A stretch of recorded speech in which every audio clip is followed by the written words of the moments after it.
إن الحمد لله نحمده ونستعينه ونستغفره ونعوذ بالله من شرور أنفسنا ومن سيئات أعمالنا من يهده الله فهو المهتد ومن يضلل فلا هادي له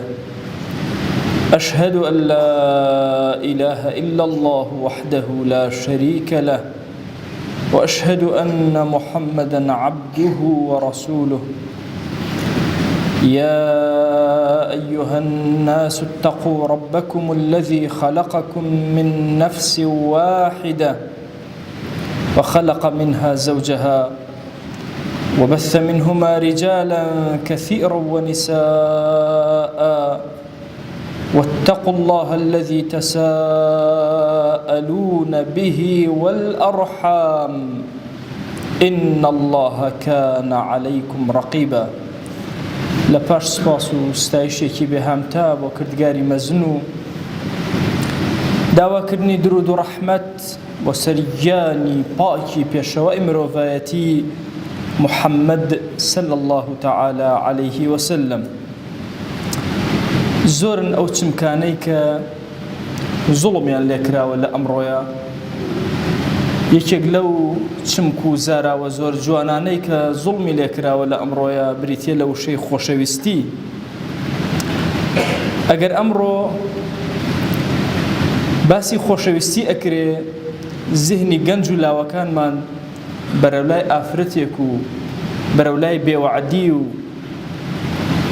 بەرەولای دڵێکی تیر لێدرا و بەرەولای دەیان و سەدان پەیمانی نابەجێ و ناقۆڵان، یان بەرەولای جنس و ئارەزومەندی ئەڕۆ لە کاتێکدا وشەی خۆشەویستی بابەتێکی زۆر گەورەی معنەوی ئینسانەکانە و ئاینی پیرۆزی ئیسلام چۆن یاسای بۆ هەموو شتێک داناوە، یاسای بۆ خۆشەویستیش داناوە. هەموو خۆشەویستیەکان لە ئاینی پیرۆزی ئیسلامە دوو بەشە. لە عەقیدەی ئیسلامیە خۆشەویستی ئەبێتە دوو شت: خۆشەویستیەکی فیتری کە ئینسان بەبێ ئیرادەی خۆی ئەم خۆشەویستی هەیە،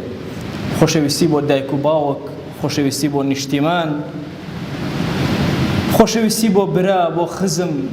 بۆ کەسێک کە فائیدەیەکت پێ ئەگەێنێ. ئەمە لە فیترەتی ئینسانە هەیە، ئەم جۆرە خۆشەویستیانە هەیە و تەواجودی.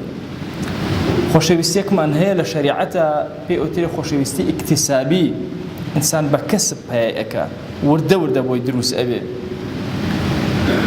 زۆرترین خۆشەویستی لە عەقیدەی ئیسلامیە کە باسی ئەکرێ بریتی لە خۆشەویستی ئیکتیسابی،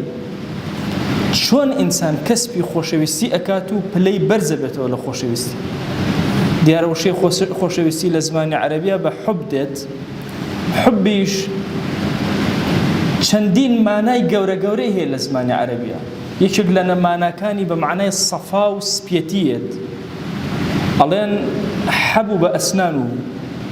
دانەکانی سپی و سەفا و جوانن.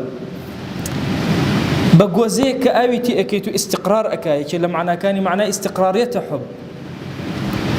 پێی ئەوترێکی پێوتێ حیب، بە گۆزە ئەوترێ حیب، چونکە ئەو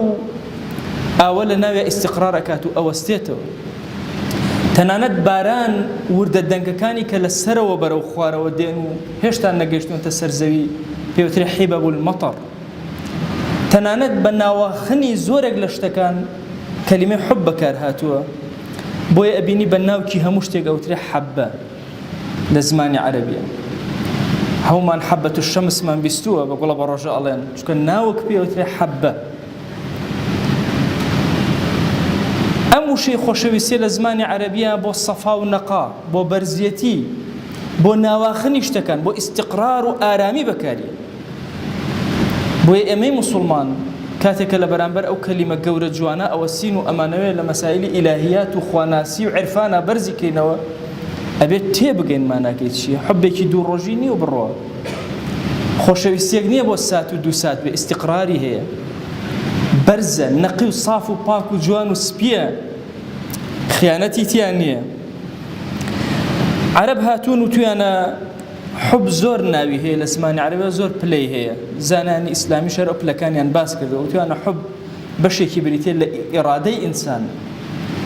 واتە حب بە معنای ئیرادەیە سەرەتای دەستپێکردنی خۆشەویستی شتێکە لە ناخی تۆوە دەست پێ ئەکا دوای عیلاقە دروست ئەبێ پەیوەندی دروست ئەکا دواتر ئەگاتە حاڵەتێک لە عەرەبیە پێوتە سەبووە یا سەبابە چۆن لەسەرەوە شتێک ئەڕژێتە خوارەوە ئاوا ناخی تۆ شتێکی لێ ئەڕژێتە دەرەوە ئەگاتە ئاستێکی گەورەتر لەوە پێوتێ غەرام کە لە زۆر شعری کوردی و ئەوانە بیستوتانە غەرام یعنی لزوم هەمیشە حەز ئەکا لەگەڵ یاوێ لە باسی جەهەنەما رب العالمین باسی عذابی جەهەنەم ئەکا ئەفەرمێ إن عذابها كان غراما چونکە بەردەوام بەسەریانەوە ئەمێنێتەوە وشەی غەرام بە معنای بەردەوامی دێت دواتر پلەکە بەرزە بێتەوە بۆ ویداد پلەیەکی زۆر بەرزە لە خۆشەویستیە یعنی ئەم کەسە کولی معانیەکانی خۆشەویستی خۆی ئەدا بەرامبەرەکەی بۆ یەکێک لە ناوەکانی خوا جەل جەلالوه الوەدودە یعنی عەبدەکانی خۆی زۆر خۆشەون تصور کەن ئێمە هەندێک جار حب ئەگۆڕینەوە لەگەڵ رب العالمین و خۆشەویستی لەمە تێنەگەیشتون ئەو کاتەی کە تۆ خوات زۆر خۆشەوێ خوا جەل جەلاله تۆی زیاتر خۆشەوێ ئەی عەبد هەر لەبەر ئەوەشە زۆر کات عەبد گوناهی زۆرەکە خەجاڵەتی زۆر ئەکێشێ لە بەردەم رب العالمینە قەت لە لای خوا جەل جەلاله ئەم عەبدە ناکەوێ هەر چۆن باوکێک لەگەڵ مناڵەکەی سەرپێچی ئەکا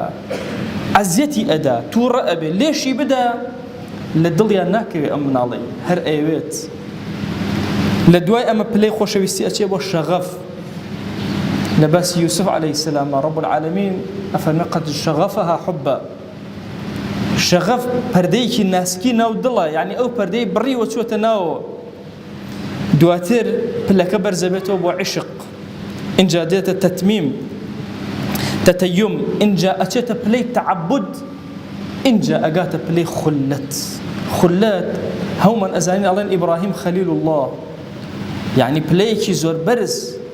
کە ئەنەما خاڵیە ئەم دڵە لە هەرچی خۆشەویستیە تەنها خودا نەبێ جەل جەلاله کە ئەنەما خوا جەل جەلاله ئەم عەبدە دوو پێ لە پێغەمبەران ئیبراهیم عەلەیهی سەلام و محەممەد الموستەفا پێیان وتێ خەلیل الله ئەوانەی کە خوا بۆ خولەت هەڵی بژاردون زۆر بە تایبەت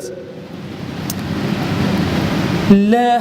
نەزەری ئیسلامی بیرۆبۆچوون ئیسلامیە کاتێک کە سەیری مەحەبەت و خۆشەویستی ئەکەی هەموو ئەم معانیانە لە خۆشەویستی ئیلاهیە ئەخوێنیتەوە هەموو ئەم پلانە سەیرەکەی یەکەمین خۆشەویستی و گرنگترینێک لە دڵی ئێمە بێ پۆلێن کرابێ گەورەترینیان بریتێ لە خۆشەویستی خوا جەل جەلاله ئێمە ئینسانین ماڵمان خۆشەوێ خێزانمان خۆشەوێ دایک و باوکمان خۆشەوێ تیجارەتمان خۆشەوێ وإنه لحب الخير لشديد خير لە بەعانای ماڵە بۆ ماڵ زۆر بە شدت ماڵی خۆش ئینسانە ئەمە هەموو ئەمانەمان ئەوێ بەڵام ناگاتە پلەی خۆشەویستی خدا جەل جەلاله بۆی ئەفەرمێ قل إن كان آباؤكم وأبناؤكم وإخوانكم وعشيرتكم حتى كۆتایی ئاەتەکە ئەو هەموو ئەوانە هەمووی بەشێکن لە حوبی ئێمە دڵمان ئەیەوێت ئێمە مرۆڤین بەڵام نابێ فەزڵەکەی ئەمانەیە گەورەی ئەمانە یا ڕوتبەی ئەمانە لە دڵی ئێمە لە حوبی خوا و پێغەمبەری خوا و تێکۆشان لە پێناوی خوا جەل جەلاله و گەورەتر و بەرزتر بێت ئێمە لە فکری ئیسلامیە ئەڵێن حب بەدەستی رب العالمینە لو أنفقت ما في الأرض جميعا ما ألفت بين قلوبهم ولكن الله ألف بينهم أجر حرشي لسر زوية سر في كي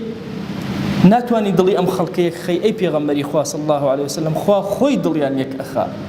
كابول نظري إسلامية حب تنها لدسي رب العالمين بلكو يكيك لنهين يكاني ناوي إنسان كلي لكي بدس رب العالمين أو أي كاتو أو يجداي أخات ئێمە ئیماندار محبەتی خوا جەل جەلاله لای دڵمان زۆر بەرزە والذین آمنوا أشد حبا لله ئەبێت تەفانی کەین لە پێناو ئەم حبە هەندێک فەرمویانە حب بە معنای تاعەت دێ ئەگەر حبت کرد تاعەتت ئەبێت حب زۆر لە تاعەت گەورەتر تاعەتەکان بەروبوومی حب و خۆشەویستیە حب بابەتێکی دڵیە عیبادەتی دڵیە طبعا زۆر عیبادەت هەیە ئێمە لە دنیا دەرکی پێ ناکەین لە قیامەتە ئەجری لەسەر وەرەگری یەکێک لەوانە حبە چەندێک خودات خۆشویست لەو کاتێک کە خەوتویت و ئاگات لە خۆت نییە سەر ئەخەیتە سەر جێگە بە حبی خواوە ئەخەوی بە خۆشەویستی ئەوە ئەخەوی هەموو کاتەکانە بە ئەجر بۆ ئەنووسێ گوێت لە بانگ ئەبێ و ڕائەکەی بەرەو پیری ئەوە حوبە پاڵە پێ و ئەنێ بۆ تاعەت ئەوە خۆشەویستیە لەسەر تاعەتەکە ئەجر وەرەگری لەسەر خۆشەویستیەکەش ئەجرێتر وەرەگری بۆیە مەسەلەی خۆشویستنی خوا جەل جەلالوه زۆر گەورەیە ئینسانی موسڵمان تەفانیکە لە پێناویە عەقیدەی ئیسلامی لەسەرەوەدا ئەمەزرێ تەبادولی حوبە لە بینی تۆ و خوایە جەل جەلالوه تۆ زۆر ئەوت خۆشەوێ ئەگەر ڕەب العالەمین تۆی خۆشویست جبریل بانکە ئەی جبریل فڵانم خۆشەوێ بانکە بە ئەهلی ئاسمان کە ئەڵێن ئەهلی ئاسمان یعنی هەموو مەلائیکە کە کەس ژمارەیان نازانێ ئیلا خودا نەبێ جەل جەلالوه هەر هەمویان تویان خۆشێ ناوت ئەهێنرێ لە ئاسمانەی عەبد دواتر قبولت ئەدرێتێ لەسەر زەوی وەکو لە فەرمایشتەکەی پێغەمبەر صلی الله عليه وآله وسلم فەرمێ ثم يوضع له القبول في الأرض کەوابوو بابەتی خۆشەویستی دوو بەرابەرە تۆ چۆن ڕەب العالەمین خۆش ئەوێ تەفانی لاشەی خۆت و جسمی خۆت و عەقڵی خۆت و فکری خۆتەکەی لە پێناوی ئەوە ئەویش ڕەب العالەمین پاداشت ئەداتەوە لە ئاسمان ناوت ئەهێنێ لەسەر زەویە قبول وەرئەگری دووهەمین ڕوتبەی حوب لە دڵە خۆشەویستی لە دڵە خۆشەویستی پێغەمبەرە صلی الله عليه وسلم محەبەتی پێغەمبەری خوا صلی الله عليه وسلم لە ئاستێکی زۆر بەرزایە ئەبێ ئەو قودوە و ئەو ڕابەرەی تۆ لە دڵتا زۆر شیرین بێ بۆیەش تۆ لە نان خواردنێکە دەسەکانی پێغەمبەر صلی الله عليه وسلم یەتە پێش چاو چۆن نانەکەی خوارد و ئاوا نان بخۆی جل لەبەر ئەکەی ئەوە دیەتە پێش چاو کە چۆن مامەڵە ئەکەیت و چۆن جلەکەت لەبەر ئەکەی خۆشەویستی پێغەمبەر صلی الله عليه وآله وسلم بۆیە زۆرێک لە ئاەتەکانی پیرۆزە باسی ئیطاعی خوا و پێغەمبەر ئەکرێ چونکە ئیطاعەت بەشێکە ثەمەرەیەکە لە ثەمەرەی حوب ئەگەر تۆ ئەوت خۆشنەوێ قەت سیواکێ بەکار نایەنی قەت لە نوێژێکە سەفێکی جوان نابەسی هەمووی بە مەحەبەتی ئەوە زۆر شت هەیە لە سنەتی پێغەمبەر صلی الله عليه وسلم کە ئێمە سنەتەکە جێبەجێ ئەکەین ئەجرێ وەرەگرین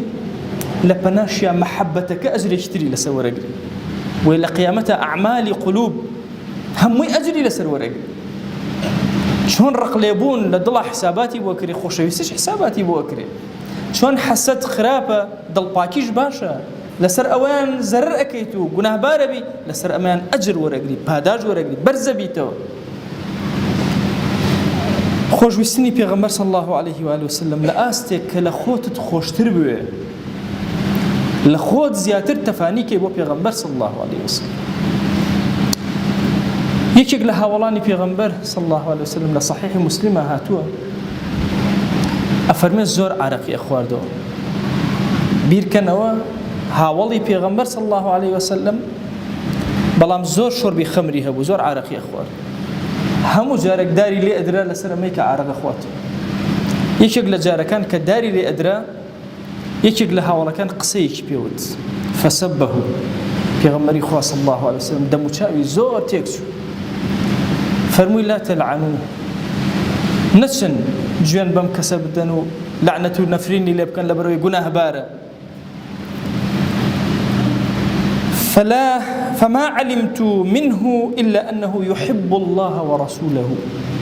والله أما يكشتي تيانا بينهم أم عبدا لقل أول شيء قلنا هبارة حبي خوف يغمر إخوة صلى الله عليه وسلم للضل يا أبينا تصور كان إما لم زمانات شان دور كنتم تقول الدين بياني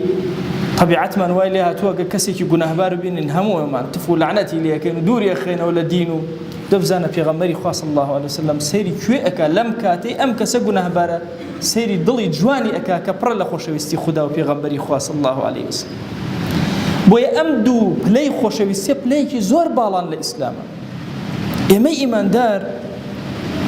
ئەبێ مەحەبەتی دڵمان پۆلێن کردبێ ئەبێ بۆ خۆشەویستی خوا و پێغەمبەری خوا صلی الله عليه وسلم توابینەوە ئێمە ئەجر لەسەر مجەڕەدی دڵ و خۆشەویستیمان وەرەگرین ئەگەر لاشەشمان گوناهبار بێ مادام ئێرە صاف و پاک بێ لعل لەژێر ڕەحمی رب العالمین یەکێک لە محبینی خوا بین یەک وەلی نییە لە ئەولەی خوا گوناهی نەکردبێ بەڵام تەوبەکار بووە گەڕاوەتەوە لای خوا ڕێی بەرماڵی ون نەکردووە دڵەکەی محبی خوا و پێغەمبەری خوا بووە صلی الله عليه وسلم ئیماندارانت هەموو خۆش بوون صالحەکانی ئەم ئومەتەت هەموو خۆش بوێن ئومەتی پێغەمبەرین صلی الله عليه وسلم بڕواکەن جارێ لە مزگەوتە بە سووک سێری یەکتر ئەکەین وا ئەزانین خۆمان زۆر تەواوین جاری وایە هەیە دوو کەلیمە دینمان خوێندووە یا شەهادەیەکمان لە دینە وەرگرتووە ئیتر وازای هیچمان نێشتوێتەوە والله جاری وایە کەسێکی زۆر سادە نیەتە ناو مزگەوتەوە لەو ئەقسەمە عەلە الله لەئەبەڕەهو ئەگەر سوێن بخوا لەسەر خوا بۆی جێبەجێەکە ئێمە قازی نین ئێمە بڕیار بدەین کی ئەچێتە بەهەشت کی ئەچێتە ئاگر یەکێک لە مسلماتی عەقیدەی ئیسلامی ئەوەیە ئێمەی ئیماندار قەت بڕیاری ئاگر و بەهەشت بۆ هیچ کەسێک دەرناکەن ئیشی ئێمە نییە و ئیشی ڕەب العالەمینە ئێمە ئەوەی کە لەسەرمانە لێرە ئەم مەحەبەتە لە نێوان یەکترا بپارێزین پلەی سێهەمی مەحەبەتە پرسیارە لێ ئەکرێت لە قیامەتە لەسەر دڵت خودات خۆشویستووە پێغەمبەری خوا صلی الله علیه وسلم خۆشویستووە ئیماندارانت چەندێک خۆشویستووە فەرمایش شتێکمان هەیە پێغەمبەری خوا صلی الله علیه و آله وسلم ئەفەرمێ المؤمن يألف ويؤلف ئیماندار طبیعەتی وایە لەگەڵ خەڵکە ئولفەت پێیا ئەکا مەحەبەت پێیا ئەکا و خەڵکیش مەحەبەتی لەگەڵا ئەگۆڕێت ولا خير في من لا يألف ولا يؤلف هیچ خەیرێک نییە لە کەسێکە کە خەڵک ئولفەتی پێوە نەگرێ ئەویش ئولفەت بە خەڵکەوە نەگرێ زەمانێک لە سەحوەی ئیسلامی کە بەسەر ئێمە تێ ئەپەڕی سەرمانە کرد بە یەکە دەموچاومان گرژە کرد وەمە زای دینداری ئەمەیە ئەو ڕووە گەشت جوانەی موسڵمان سوحبەتی موسڵمان هەموو ئەوانە لەگەڵ یەکترا مامەڵەی جوان و تەندروست هەموو ئەوانە بەشێکە لە صفاتی ئینسانی ئیماندار و ئەجری لەسەر وەرئەگری کاتێک کە دڵت ئاوا کراوەتەوە مەحەبەتی موسڵمانانی هەیە ئەم سێ مەحەبەتە ڕەمزی مەحەبەتی ئیسلامین لە عەقیدەی ئیسلامیە ئەگەر ئەم سیانە هەر یەک دانەیەکیان خەلەلی تیابی عەقیدەت تەواو نییە دانەمەزراوی ئەمە زۆر کات باسی بەڕا ئەکەین لە عەقیدە بەس باسی وەلاء ناکەین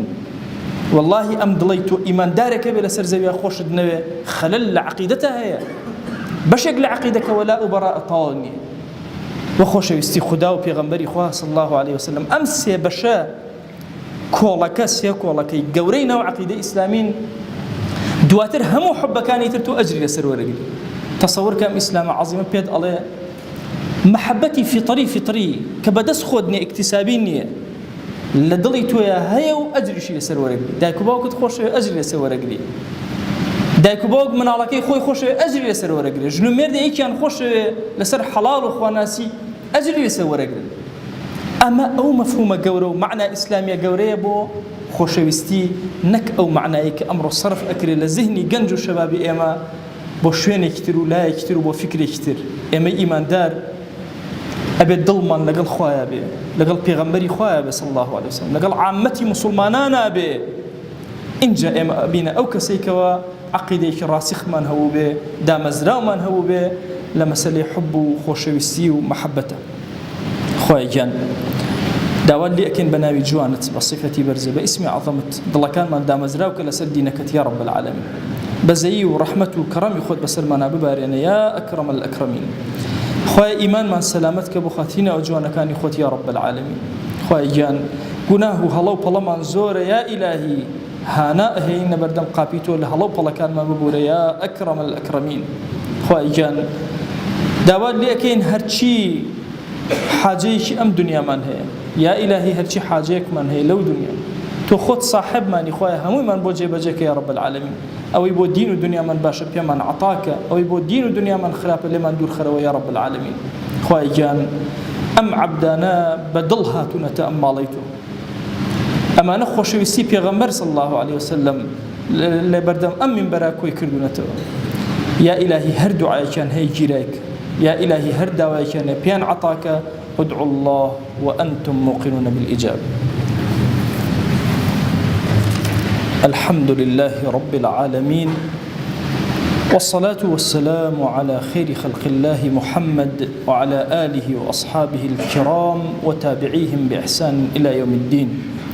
أوصيكم عباد الله ونفسي قبلكم بتقوى الله وكثرة مخافته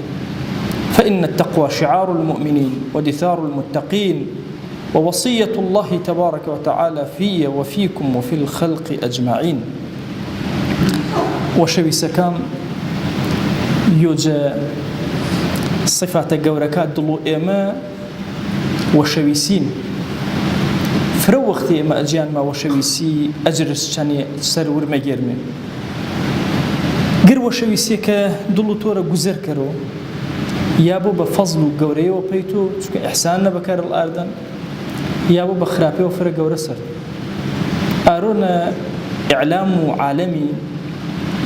ئامێنێ مانا وەشەویستیشە فاڕێن لە پێی مەسائل و جنسی و بابەتێک گولانەی شەهەوانی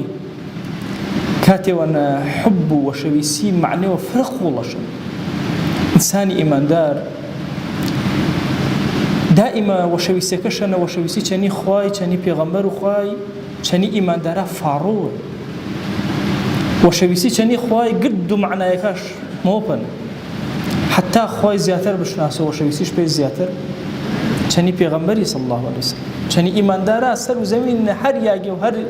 مەملەکەتێوە نەبا مادام ئەهل و قیبلێنێ و ئەهل و خواناسی و دیندارینێ فرمایشتی پێغەمبەری هەنە صلی الله علیه وسلم حەز کرد و ئارۆ خزمەتشەنە مردیمێ بە معنێوە تر ئێمە وەشەویستیمانە نزیکە بیمێوە جە خوای خوا جل جلاله حديث قدسي أنا فرماه ما تقرب إلي عبدي بشيء أفضل من أن يقترب إلي مما افترضته عليه فرماه هيج عبد كان نية كان نزيك بو جمن بأندازو آني فرزي سرش فرز مكردن فرنزي يوجه خواهي بهو فرز محبتي فرق ورق يدروز إسكي إما باسو فرزي كرمي أن من بركان باس كريان يكسر مجد مولو بلا أنما فرزك كل مما افترضته عليهم عن يفرق ورشان حرشي شيء خواهي فرز كرده وسروته طبيعيا يا إسلاميا كما شو طبيعيا ورم فرزا سروتو أشون برجيان ورم سرف كري وارده فرزا سروتو برجيان سرف كري قرب أجر بالمنيس قرديش بوبا سوبو أنا جخوات ونذكره إنما معناه وفرم مهم أنا تو بس نزاني فرز بس ما فرزك يا والروتشينه إن بشي وانجا فرزك معاملة كري معاملة كري بازارنا فرزا سروتو بلي بازار ومعاملة كري قرب أجر فضل بالمنيس اليوم بناش برز بيو لا خوايا نزيك بيو جا خوايا جل جلاله هرچی فرضکی هنه مجاری چنا جمع فرض تنها انك نماکی جبه کرد والی و هنه کزنیا وش کرو تو هم کار شنیو سرپرستیش کری وش کری این فرض سرو اگر جنی و بو کرو ماموتو کرو متیوتو هیچ کسی وجه نبو فرض شرعا سرو تو وش کری این هر فرضه همسي وهن ممانه ومن منطقة كوكس جنية بكسا سور زاني إنك سيون رجونا قوم كرينا أمان إيه منطقة هر شوازة شوازك فرضا سر خلقوا منطقة يش ممان داريش كلا فرضك جورين شريعتنا فرينين بعض فرض ما هن كسيني بعض فرض ما هن أسرة وعائلين بعض فرض ما هن واجبك ومالجين قردوا إيه فرضا بيوا توي جخواي فرفرن ذكره حتى فرض زياتر جيبجي كري زياتر جخوا نزيق صعب الكردو وريستي نما كبيان الجيبجي كرد دسودي مجوان الجيرت نما كردين دباتر لواني دمو هرمانه ويتو كواجب اسر الله شون بلي هرمانك الجيبجي كري قرتو جخوا نذكره ما يوني مرنانه وريانه برسيار وكري جزار الله كات تشتا كذا تشتانه خاصتا خرابتا قر فرض نسر وشانوتو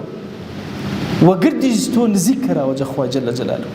لزد ورقرتي جا عبادتي أني تنها النمان لزد ورقيري أشم قردو طاعتك لزد ورقيري دي إفر ما يشتي دليل فرق ورن بيئم محبته خواي يوجا برهم فرق وركاش بربو مكاش ثمركاش أنك نزيك الكروجة خواي حتى ويني أنه فرزك نزيك الكروجة خواي بقردو معناك فرض لي مجتمعكم الجيني فرض لي أنا كويتني دلي فردي ويتني شخصي ويتني أهتم شكر إما ما كان بجماعة ما كان مجمع كان غير كوبي ميوه فرض وانا سر ما نريان روي ما جيب جيش كرم مجرد بقاي ما تشيجنا من يما تشيجنا خدمة الدين قرب أجر وفضل وجوري بما من يسر برو أنا إما إيمان دار جاءرونا جا كات زياتر أشم معناك عبادتي جورة كرمي وراين لزد ورجرمي مشكلة إما أنا خريكا ما يكاتشان لزد ممنو شيء كان مفهوم عبادته مفهوم حبي ما بجوري ورنجرته ئەگەر مەفهوم و حبی بە گەورەی وەرگێری وتەی چڵ هەر عیبادەتە نانواردەی چڵ هەر عیبادەتە نزیکیە جەخوای جەلە جەلالوه بە محەبەت و موسی بە محەبەت و وەری بە محەبەت و وەریۆ بە محەبەت و حتا سەرجەیی چەنی خێزانەکە کەری وەشەویست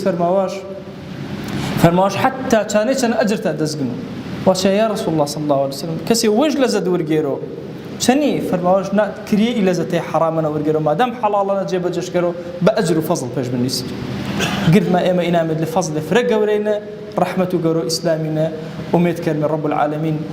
ئێمە محەبەتش پێ بەرز کەرمێەوە ئایز محەبەت و ڕەحمەت و وێژ مجۆ ملمارە خوایە داواوە نەکەرمێ گەڵ نەماچا عەبدا كجتوه فرن نزيكيني قبول الكرديني قبول آسمان وزمين ديني بنا يا أكرم الأكرمين وأوصيكم أيضا بالصلاة والسلام على رسول الله حيث أمرنا الله تبارك وتعالى في محكم تنزيله قائلا إن الله وملائكته يصلون على النبي يا أيها الذين آمنوا صلوا عليه وسلموا تسليما اللهم صل على سيدنا محمد وعلى آل سيدنا محمد كما صليت وباركت على إبراهيم وعلى آل إبراهيم إنك حميد مجيد اللهم اغفر للمؤمنين والمؤمنات وللمسلمين والمسلمات ولمن أنشأ هذا المكان اللهم أعز الإسلام والمسلمين وأهلك الكفرة والملحدين اللهم انصر من نصر الدين واخذل يا رب من خذل الإسلام والمسلمين اللهم آت نفوسنا تقواها فزكها أنت خير من زكاها أنت وليها ومولاها آمين آمين والحمد لله رب العالمين أقم الصلاة يرحمك الله